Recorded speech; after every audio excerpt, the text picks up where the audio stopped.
You're live. Okay, you might be live. The thing has a mind of its own. As soon as I click on that, that goes. Okay, whatever. Sorry. The okay, so this is a rebuttal again to 3 videos again. So here we have part one, part the first. Move my finger down. For those of you who want to skip ahead to the next part for some reason, but this video should be much shorter than the other one, and why I'm rushing out multiple videos in one night. I don't know. Why not? I was going to watch a movie, but then I got all hung up just making thumbnails for future videos, so I decided I'll go ahead and record this one, even though it'll be a sloppy, disjointed video compared to the last one that nobody watched yet, because I only recorded it a couple hours ago, and the other one that nobody watched yet, even though I recorded it yesterday or whatever. So the first video, that none of this would fit in the title, so part 1 is, what do pro writers do that amateurs don't? And I think there was like 5 things addressed. I thought he was going to start with, they get paid, because as some may have suggested elsewhere, not all pros are automatically great writers, or seemingly sometimes they are barely even good, but they are effective hacks or something. And there's even super famous authors who have been accused of this, like Harry Potter, J.K. Rowling or whatever. I'm not going to get into the nitty gritty of the weeds of that. Of course, he was basically saying in his video that they have kind of a strategy that they follow and all that. And as I've addressed in 2 videos ago and 3 videos ago or whatever, whether you're a pantser or a outliner or drafter or plotter or whatever you want to call it, yada, yada, yada, most pros, Stephen King, I guess, being the notable exception, most pros kind of know where they're going before they start-ish. But this isn't a video about that. Or at least not that aspect of this, because I've already, like I said, covered that in a couple of videos recently. So I'm just kind of throwing that in there. So that's basically part 1 over already. Very short, like I said, because we're not going to dwell on that. And so we can move swiftly on to part 2. Part 2, which is the demons to slay to finish writing your novel. Now, he was not specific in this video or in the next video necessarily whether we're talking about a first draft or a final revision before being sent off for publication. I'm going with, again, for the sake of this channel, more than anything else, the first draft. If you're a total amateur, right now we're concerned more with getting the words on paper, getting it to length, where there's not a bunch of missing scenes and that kind of thing, or at least we don't perceive it as a bunch of missing scenes. Sometimes this can be considered the first draft. Sometimes this is more the second or even third draft. But again, for the purposes of this, let's say it's the first draft. Okay. So the first big demon was time. Time being a tricky thing where you don't have enough until you need more or whatever. And of course, my spin on it immediately before he even said the word later was procrastination versus chomping at the bit and supposedly starting before you're ready and such. Again, the pantsers versus the drafters or the outliners. And of course, thinking that you need to rush once you get going instead of, plotting as you go along, whether you have an outline or not, as opposed to, and trying to get, like I said in the last video, trying to get all those thoughts out of, or 2 videos ago probably, trying to get all those thoughts out of your head before you forget them while you're typing, because you can think faster than you type. Hurry up and wait is a separate concept. This is where others waste our time for us. But basically, he was saying that even though you need to plot and plan typically to be more successful during your writing process in your drafting phase, Patience and developing the skill required for competent goodness will also come with time, and you have to use your time wisely while you're in these 3 phases, revision being the third, but not necessarily final phase, because revision can go on and on and on and blah, blah, blah. Yeah, currently I'm fidgeting with an adaptation of a thing that I was writing as a screenplay, but I was also incorporating chunks of old related messages from Facebook regarding the topic in a not completely abstract manner, but semi-related manner or whatever, which is a fidgety, annoying way to work rather than just rambling along on a fresh page like a pantser. And so it's going in fits and starts rather than the dream state of the, fabled Stephen King. I'm in the. So I think a lot of the stuff that I wrote originally was in that dream state more, and now I'm trying to rework it to not be one screenplay, because screenplay is this horrible format to modify into prose kind of on its own. Whereas when you're going from prose to screenplay, it's kind of quick, because you're just like, oh, I can take out all these words and just make this header. Whereas turning that header into prose, if you don't already have the prose written, is like, exterior, parking lot, day. You have to fill in all that. And so you're getting into the zone a little bit, but then taken right back out of it when you get to like Paul, 35, single dad. Like, okay, now that doesn't necessarily have to be an info dump here in this spot. So anyway, that's a separate issue I should really put in my screenplay video. Remind me when I get to that. But I've talked about adaptation in a previous video before anyway. And nobody's asked me any questions about it. So, but anyway, but yes, that is. So that's making this project very slow, but it doesn't mean I'm not making. Obviously, I'm taking time to record these videos instead of working on it right now, but that's okay. I can't type all night long and every night. So the second demon you have to slay is self-doubt. Am I capable as a writer? Well, again, as I said in the writing group or some other videos, this is not typically the problem I encounter so much when I meet aspiring writers. Most of them are kind of narcissists who think they're already the greatest ever, but they haven't actually finished their first draft either. So don't feel like you're in bad company if you don't think you're a narcissist and you're not sure if you're going to be a good writer or not. Personally, I second guess story quality more than my own personal ability to type up stuff that makes a story, if that makes sense. Like I said, I'm doing this adaptation already instead of a bunch of other projects I could be working on, because I thought this would be kind of a quick, easy one, and it's turning into a total nightmare. But that's not because I don't know what I'm doing. It's just because I'm wading through a bunch of stuff that's, like I said, not really prose and not really the trance, right? So completion, I think, is this his words or mine? I always forget. I can't tell because his videos are so, not sprawling so much, but he throws in lots of jokes and stuff. And anyway, you will never be ready until you're done. So crappy first draft and then improves with each subsequent one, I hope. So maybe that was his conclusion or that was my conclusion, or we both had the same conclusion. I don't know.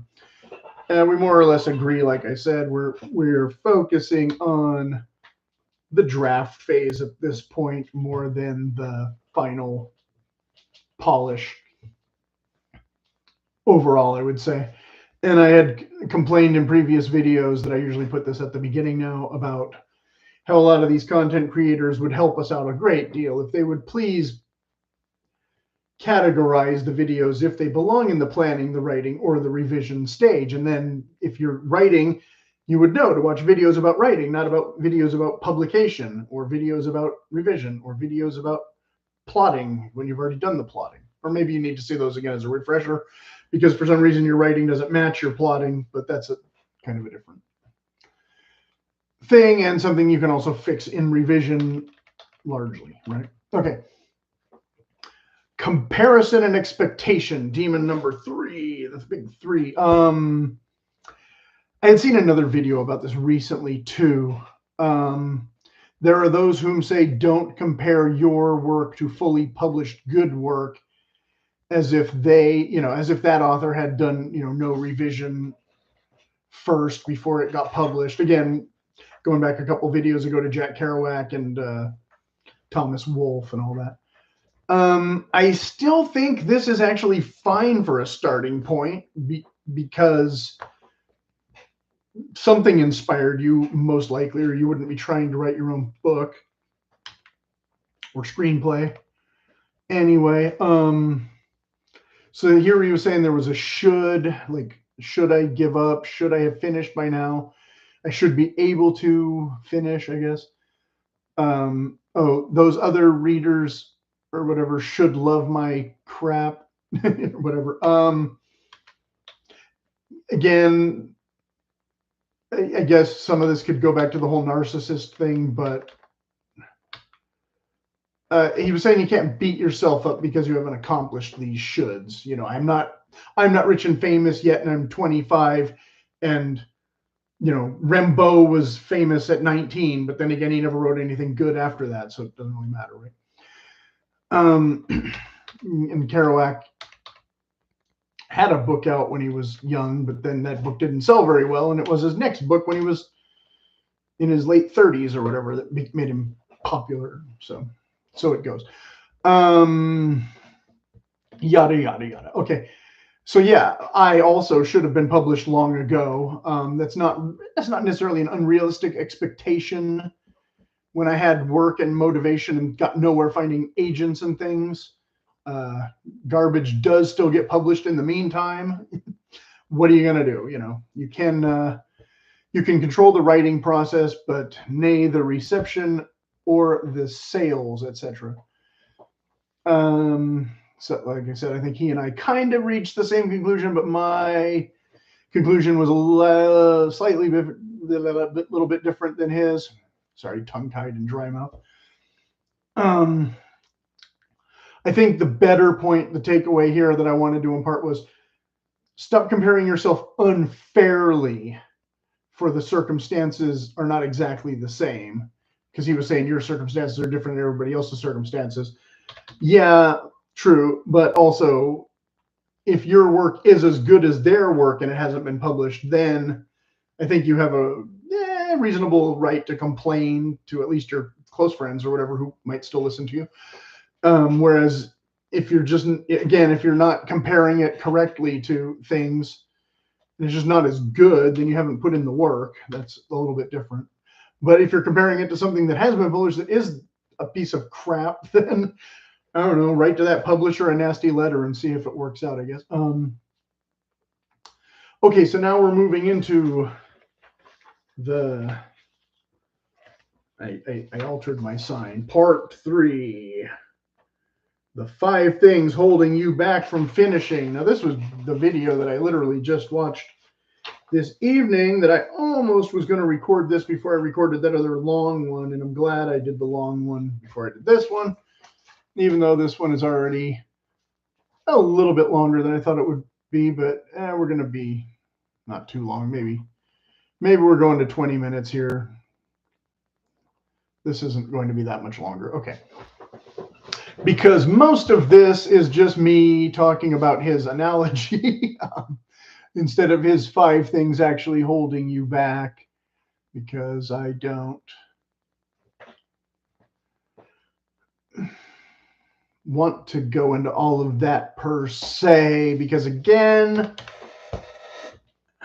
in a first draft, I think, well, we'll get to that in a second. Okay, so anyway, he had done this analogy or metaphor or whatever, talking about how your scene might be a small glimpse into part of a painting. I don't know. Take the one directly above me, the airplane with the girl and all that, right? It's not a painting, it's a poster, but it's a poster of a painting, of an advertising. But that's probably the best one because there's a couple objects and a couple different things. Okay, so if you were to take as metaphor and say, go close in on the airplane, then what's going on in the airplane and the passengers and the pilots and all that has basically nothing to do with the girl watching them, right? So I'm making my own metaphor here. The girl, on the other hand, has her own story. Maybe she wants to meet one of the guys on the plane. Maybe she knows somebody on the plane. We don't know. All these kind of things is what a writer comes up with, right? Maybe this volcano is about to explode and they're all going to get vaporized. Whatever. So maybe we're zooming in on the volcano and da da da. But okay, so we can look at scenes kind of in that way, but he wasn't describing it so much as that. He was describing it as a timeline, as if this plane would be, if you zoom in on it, happening at a different exact time than this girl is happening, which is not true. Or that the backstories of all these people are visible just because you've zoomed in on the plane, which they're not. They would have to be in a separate painting that's over here somewhere, and the girl's thoughts and things would have to be in a separate painting that's over here somewhere. We're not getting all of that.